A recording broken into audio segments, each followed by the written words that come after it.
as well for the dual cartridges. So you have an instruction sheet telling you about the string time and what can happen with static mixing nozzles.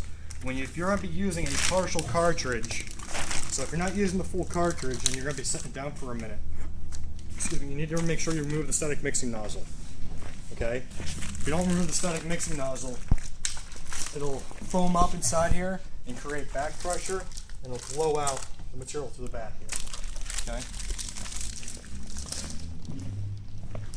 And especially while it's in the gun. If you're on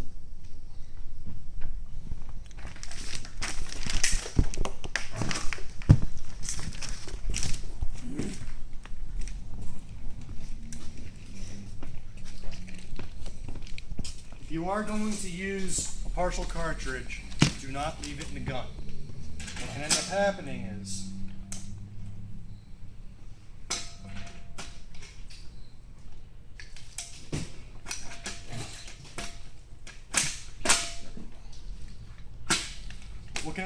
is it's going to build back pressure and back up in here.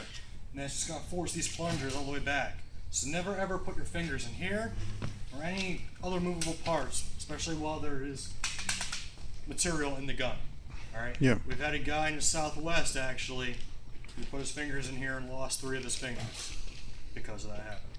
So never ever put your hands in any pinch points. This is an older version of the gun.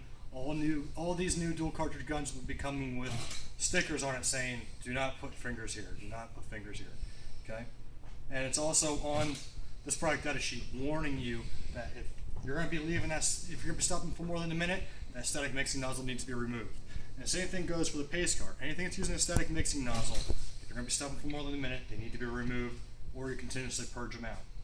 So when we're working with the dual cartridges, we want to point the tip up in the air, like so. And we're just going to go ahead and start pulling the trigger gently, so that way we start mixing the product. All right? Mm-hmm. If we don't do that, we're only going to get one part on the deck. All right? And you're not going to get a good mix just for that initial, that initial bead that you have down. So the idea is to get a good mix down.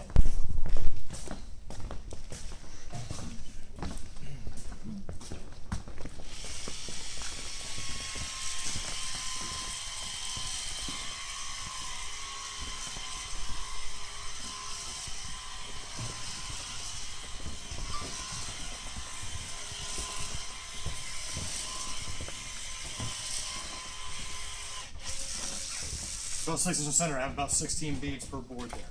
So that kind of gives you a visual of what 6 inches on center looks like. Now I'm actually going just a little bit heavy here. My bead is a little bit thick. I could actually be moving a little bit faster. Can we grab the fleece back?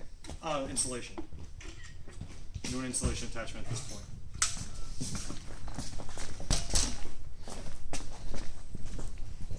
This one. Right here.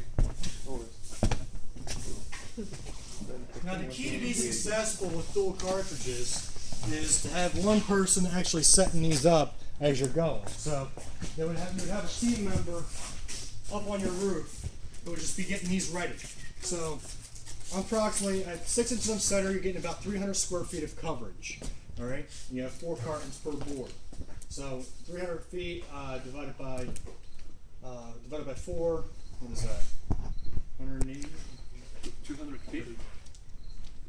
How much? At 4 inches in the center, we're getting 200 square feet. So that'd be 50 square feet. So about